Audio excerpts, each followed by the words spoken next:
잠을 줄인다는 것은 마치 미래의 건강을 미리 당겨 써버리는 것과 마찬가지로 할 수 있거든요. 지금 당장은 괜찮을지 몰라도 시간이 지나면 몸과 마음이 먼저 신호를 보내기 시작합니다.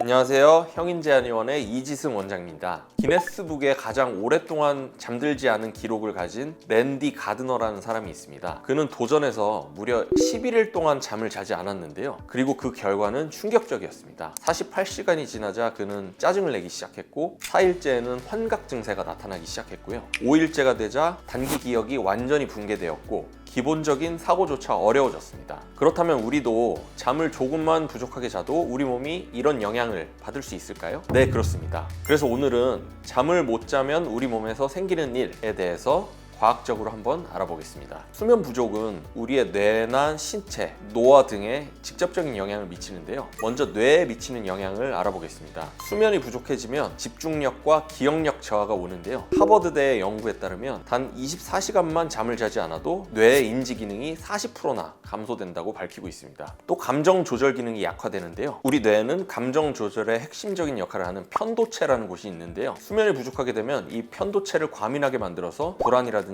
짜증, 우울감과 같은 계속 부정적인 감정에 과도하게 반응하게 됩니다. 그리고 동시에 감정을 조절하는 전전두엽과의 연결이 약해져서 감정을 통제하기 어려워지면서 충동적인 행동 등이 나타날 수도 있습니다. 또 수면 부족은 치매의 위험 또한 높일 수 있는데요. 우리 뇌에는 두뇌 활동을 하면서 베타 아밀로이드나 타우 단백질과 같은 노폐물이 쌓이게 되는데요. 이것들이 수면 중에 배출이 되거든요. 그런데 잠을 제대로 안 자게 되면 이런 과정들이 방해를 받기 때문에 치매 유발 물질이 축적되기 쉬운 환경을 만듭니다. 특히 서파 수면이나 비렘 수면이라고 하는 깊은 수면 단계가 줄어들게 되면 알츠하이머병의 주요 원인인 베타 아밀로이드의 축적을 가속시킬 수 있기 때문에 장기적인 수면 부족은 인지 기능 저하나 치매 발병 위험을 유의미하게 높일 수 있다고 할 수 있겠습니다. 또 수면 부족은 뇌에 악영향을 줄 뿐만 아니라 면역력의 저하에도 깊이 관여하는데요. 국제 면역학 저널에서 발표된 한 연구에 따르면 하루 6시간 이하로 자는 사람들은 감기에 걸릴 확률이 4배나 높아지는 결과를 보여줬습니다. 또한 수면 부족은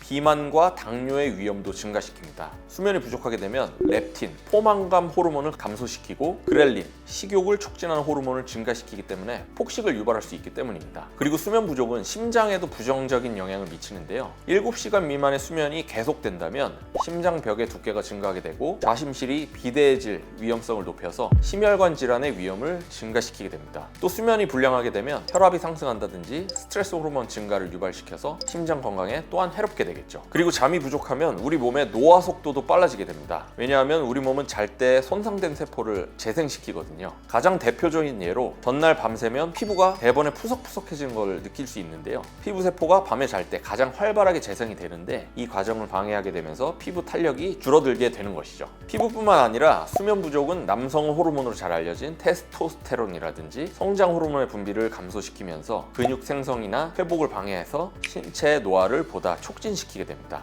제가 진료하면서 환자분들의 설문지를 많이 보게 되는데요. 그 중에서 수면란을 보면 많은 분들이 불면증에 시달리고 있거나 혹은 밤잠을 안 자면서 일을 하시거나 여가를 즐기는 등의 이유로 수면 시간이 7시간이 안 되는 경우가 거의 대부분입니다. 그렇다면 조금이라도 수면의 질을 높여주고 최소한의 수면 시간을 보장하기 위해 할 수 있는 방법이 뭐가 있을까요? 수면 시간을 확보하고 수면의 질을 높이는 방법을 몇 가지 설명드려 볼게요. 첫 번째로는 취침 1시간 전에 스마트폰과 디지털 기기를 사용하지 않는 것입니다. 스마트폰이나 TV, 노트북과 같은 디지털 기기에서 나오는 블루라이트는 수면을 유도하는 호르몬인 멜라토닌 분비를 억제시킵니다. 즉, 뇌가 아직 낮이라고 착각하게 만드는 거죠. 그렇기 때문에 잠들기까지 시간이 길어지게 되고 깊은 잠에 들기 더 어려워지게 되는 것입니다. 그래서 가능하다면 취침 1시간 전부터는 스마트폰은 물론 강한 조명도 조금 어둡게 줄여주는 것이 좋고요. 이 시간에는 디지털 기기는 다 내려놓으시고 차분한 독서나 따뜻한 차를 마시는 등의 몸을 이완시킬 수 있는 루틴을 만들어 보시는 것을 추천드리겠습니다. 그리고 둘째는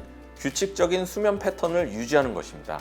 사람의 뇌는 정해진 시간에 자고 정해진 시간에 일어나는 습관이 생기면 멜라토닌 분비도 그 시간에 맞춰서 자동으로 조절이 됩니다. 매일 같은 시간에 자고 또 같은 시간에 일어나는 것만으로도 숙면에 훨씬 유리해지는 거죠. 그래서 주말에 늦잠을 자는 것도 최대한 피하시는 것이 좋습니다. 주말에 생체 리듬이 틀어져 버리면 월요병이라고 하죠. 오히려 월요일에 더 피로하고 다음날 수면 불량이 생길 수 있기 때문입니다.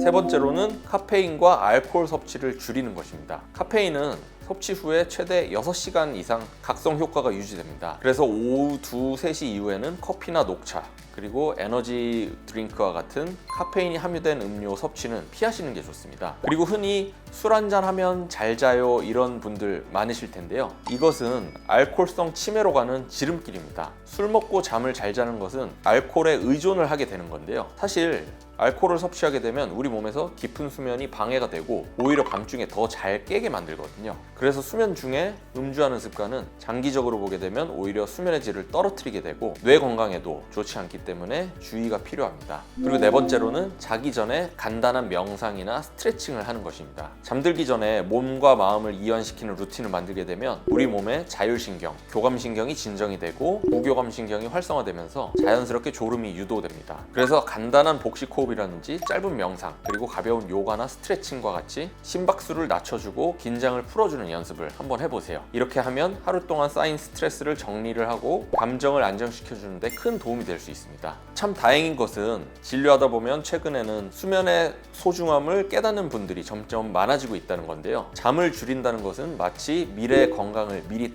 당겨 써버리는 것과 마찬가지로 할 수 있거든요. 지금 당장은 괜찮을지 몰라도 시간이 지나면 몸과 마음이 먼저 신호를 보내기 시작합니다. 그래서 좋은 음식 먹고 운동을 열심히 하는 것도 물론 중요합니다만 모든 건강의 습관이 기초가 되는 것이 바로 수면이라고 감히 말씀드리겠습니다. 수면은 우리 몸이 스스로 회복하고 재생할 수 있도록 도와주는 가장 강력한 자연 치료제니까요. 혹시 오늘 밤도 잠을 미루고 계셨다면 그러지 마시기 바랍니다. 건강한 수면 루틴이 여러분의 몸과 마음을 좀 더 가볍고 행복하게 만들어 줄 거니까요. 오늘 영상은 여기까지고요. 편안한 밤 되시길 바라겠습니다. 감사합니다.